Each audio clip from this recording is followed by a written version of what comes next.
Halo, apa kabar? Pada kesempatan kali ini, saya akan mempresentasikan ujian akhir semester dari mata kuliah pengantar bisnis dengan dosen pengampu Bapak Joko Suharyanto dari kelas MJ 201. Perkenalkan, nama saya Nindya Gandes Mustika Ningtyas dengan NIM 240201010164 dan saya mohon izin untuk share screen.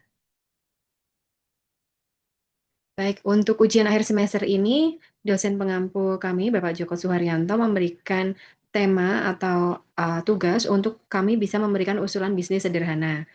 Nah, usulan bisnis yang akan saya presentasikan pada kesempatan kali ini adalah usulan bisnis daycare. Itu merupakan salah satu mimpi saya untuk memiliki bisnis tersebut. Um, dan berikutnya, siapakah yang akan menjalankan bisnis ini? Bisnis ini akan dijalankan oleh saya sendiri sebagai pemilik usaha, serta pastinya saya akan melakukan rekrutmen untuk tenaga-tenaga ahli dan terampil di bidang masing-masing, seperti pengasuh anak, kemudian psikolog anak, dan dokter anak. Mungkin psikolog dan dokter ini tidak akan setiap hari menetap, namun saya akan melakukan kerjasama untuk psikolog dan dokter ini untuk bisa datang secara periodik, seminggu sekali atau 2 minggu sekali, atau sesuai dengan kebutuhan dari daycare kami. Dan juga nutrisionis yang akan membuat meal plan atau rencana makanan yang disesuaikan dengan usia dan juga kebutuhan nutrisi dari uh, setiap anak atau setiap tahapan usia anak. Kapan bisnis ini akan dijalankan? Pastinya apabila semuanya sudah siap. Yang pertama, lokasi. Lokasinya apabila lokasi sudah siap dan sudah terstandarisasi. Lokasi yang kami gunakan harus benar-benar siap dan sesuai dengan standar operasional profesional dari daycare. Kemudian perizinan sudah lengkap. Saya ingin daycare kami ini beroperasi tanpa hambatan atau nantinya tanpa permasalahan dari sisi administratif. Di antaranya syarat administratif yang harus sudah kami lengkapi adalah NPWP, NIB atau nomor izin berusaha, kemudian surat rekomendasi dari Dinas Pendidikan karena nantinya kami akan menyisipkan pendidikan-pendidikan motorik yang disesuaikan dengan usia anak, yang pastinya kami akan melakukan sertifikasi terhadap pendidikan atau model pendidikan yang tidak langsung yang akan kami berikan kepada anak. Dan juga sertifikat standar usaha dari sebuah daycare. Kemudian ketika personel ahli itu formasinya sudah lengkap. Dari pengasuh, psikolog, dokter, serta nutrisionis anak harus sudah kami rekrut dan aktif bekerja pada saat awal membuka usaha. Ini dikarenakan saya menginginkan daycare ini sudah lengkap dan memenuhi standar apa yang kami promosikan, apa yang menjadi nilai plus dari daycare kami, bahwa kami punya pengasuh yang cukup dengan standar satu pengasuh memegang maksimal 4 sampai 5 anak, kemudian adanya konsultasi dengan psikolog dan dokter apabila dibutuhkan, serta adanya nutrisionis atau orang tua bisa yakin bahwa apabila anaknya dititipkan di daycare kami, nutrisinya akan terjamin dari makanan yang kami sediakan. Mengapa bisnis daycare? Mengapa saya memilih ide usaha daycare atau penitipan anak ini? Yang pertama adalah kebutuhan masyarakat. Kebutuhan masyarakat akan layanan penitipan anak yang aman dan terjangkau sangat tinggi, terutama di lingkungan sekitar tempat tinggal saya. Banyak orang tua yang bekerja dua-duanya dan membutuhkan bantuan dalam mengasuh anak-anak mereka selama jam kerja. Yang berikutnya adalah dunia anak.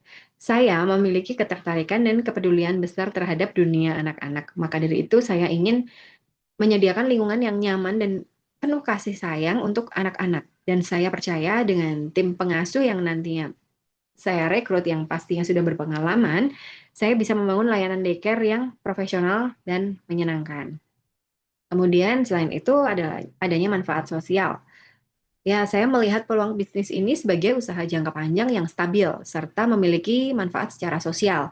Karena bagi saya bisnis ini tidak hanya memberikan keuntungan secara finansial, tapi juga memberikan kepuasan tersendiri karena bisa membantu orang tua. Orang tua dapat melakukan pekerjaannya dengan tenang karena tahu bahwa anak-anak mereka diasuh secara benar dan tumbuh di lingkungan yang positif. Nah, bagaimana mengelola usaha ini mulai dari modal, kemudian keuangan, serta mungkin marketing yang saya lakukan secara sederhana, sumber modal awal pastinya berasal dari tabungan saya pribadi, yang mana akan saya pergunakan untuk investasi, di antaranya mungkin untuk renovasi gedung daycare, kemudian berbelanja peralatan dan perlengkapan seperti kasur, alat main edukatif, alat makan, kemudian juga termasuk untuk pemasangan internet, CCTV, dan untuk promosi juga. Kemudian bagaimana dengan pembukuan dan keuangan? Pembukuan dan keuangan juga akan saya kelola sendiri secara sederhana. Pasti ada pencatatan keuangan harian. Saya gunakan Excel.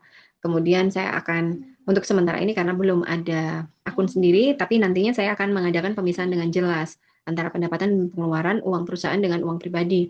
Maka dari itu, saya merencanakan untuk daycare ini akan saya buatkan akun yang terpisah.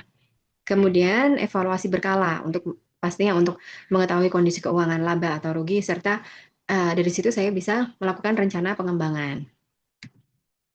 Kemudian untuk promosi dan customer relation atau hubungan dengan pelanggan, promosi awal akan saya lakukan lewat media sosial melalui pamflet yang mungkin akan kami sebar di TK-TK atau PAUD-PAUD sekitar lingkungan. Dan kemudian broadcast WhatsApp atau dari grup-grup bisa saya share juga. Kemudian memberikan diskon biaya untuk kuota pendaftar pertama. Estimasi mungkin 5-10 pendaftar pertama akan mendapatkan diskon di bulan pertama. Kemudian saya akan membangun reputasi dengan meminta testimoni orang tua. Dan apabila saya sudah memastikan bahwa layanan daycare saya itu baik, saya yakin akan mendapatkan testimoni yang baik juga dari orang tua. Kemudian membuat layanan yang berbeda dengan biaya tambahan, seperti mungkin waktu yang fleksibel, bisa overtime. Karena kemungkinan bisa kadang terjadi bahwa orang tua itu ada lembur atau overtime, jadi otomatis anaknya akan dititipkan sedikit lebih lama atau mengambilnya itu akan agak lebih malam atau weekend atau dalam kondisi khusus seperti apabila orang tua tersebut masih memiliki eyang yang ada di rumah dan eyang itu tiba-tiba mungkin memerlukan perhatian khusus atau mungkin orang tua itu pada waktu weekend dinas keluar kota, itu anak bisa dititipkan ke daycare kami. Kemudian kami juga akan melakukan layanan antar jemput dan pasti tadi dengan biaya tambahan. Kemudian kami juga akan melakukan transparansi dengan memberikan akses CCTV serta laporan perkembangan bulanan kepada orang tua. Itu yang akan kami lakukan untuk memberi nilai plus kepada daycare yang akan saya buat. Ya, sekian presentasi saya pada kesempatan kali ini. Apabila terdapat kesalahan dalam saya menyampaikan atau menyusun presentasi, saya mohon untuk dikoreksi. Terima kasih banyak dan semoga presentasi ini bermanfaat.